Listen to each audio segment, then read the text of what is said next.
নমস্কার। আজকে তৈরি করেছিলাম ইলিশ মাছের ভাপা পাতুরি। একদম নতুন রেসিপি। এর আগে হয়তো শুধু পাতুরি খেয়েছেন, কিন্তু ভাপা পাতুরিটি হয়তো খাননি।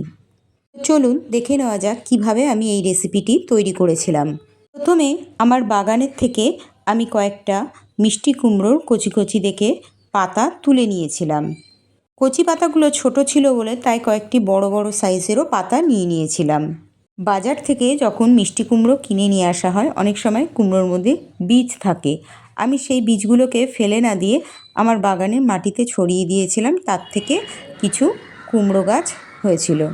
কুমড়ো পাতার সাথে কয়েকটা বেগুন তুলে নিয়ে এসেছিলাম। তো আজকের বাগান থেকে এগুলো হচ্ছে আমার সংগ্রহ, বাগানে হয়েছিল। তো সেখান থেকে এগুলো তুলে নিয়ে আসলাম। আমার বাগানে টুকিটাকি সবজি গাছ, ফুলের গাছ লাগানো হয়, তার থেকে আজকে বেগুন আর কুমড়ো পাতা তুলে নিয়ে আসলাম। এবার এই কুমড়ো পাতা দিয়ে একটা নতুন রেসিপি আজকে করে দেখাবো, তো দেখতে থাকুন, সঙ্গে থাকুন। এবার কুমড়ো পাতাগুলোর মধ্যে প্রচণ্ড ধুলো ময়লা ছিল, সে কারণে আমি কিছুক্ষণ জলের মধ্যে দিয়ে ভিজিয়ে রেখেছিলাম। আধ ঘন্টা মতন ভিজিয়ে রাখার পর আবার আমি জল ধোয়া করে নিয়েছিলাম।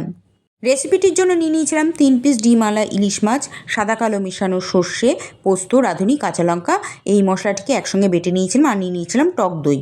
এবার একটি পাত্রর মধ্যে 3-4 চামচ আমি টক দই নিয়ে নিয়েছিলাম। তার সাথে নিয়ে নিয়েছিলাম পোস্ত, সর্ষে, রাঁধুনি বাটার পেস্টটিকে।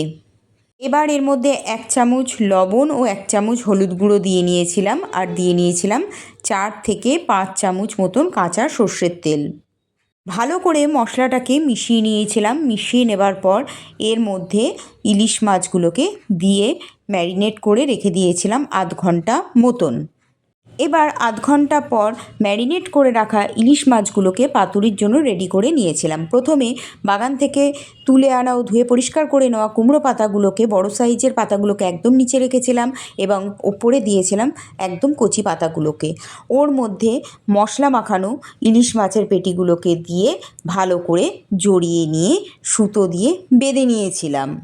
আমি এখানে মিষ্টি কুমড়োর পাতা আমার বাগানে হয়েছিল বলে আমি নিয়েছিলাম। আপনারা চাইলে এখানে লাউ পাতা বা কচু গাছের পাতাও নিয়ে তৈরি করে নিতে পারেন এই ভাপা পাতুরি রেসিপিটি। তবে হ্যাঁ, ভাপা পাতুরিতে কলা গাছের পাতাটা একদমই ব্যবহার করা যাবে না। ভাজা পাতুরির জন্য কলা পাতাটা ব্যবহার করবেন। এবার একটি বড় সাইজের টিফিন বক্স নিয়ে নিয়েছিলাম।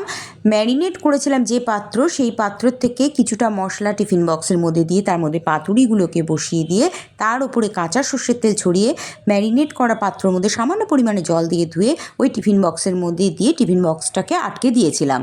এবার গ্যাসের ওভেনে একটি কড়াই বসিয়ে নিয়েছিলাম। একটি ছোট বাটি করে জল দিয়ে, জল গরম হলে টিফিন বক্সটাকে বসিয়ে একটি ঢাকা দিয়ে দিয়েছিলাম। 30 মিনিট মতন ফুটিয়ে নেবার পরই তৈরি হয়ে গিয়েছিল ইলিশ মাছের ভাপা পাতুরি রেসিপিটি।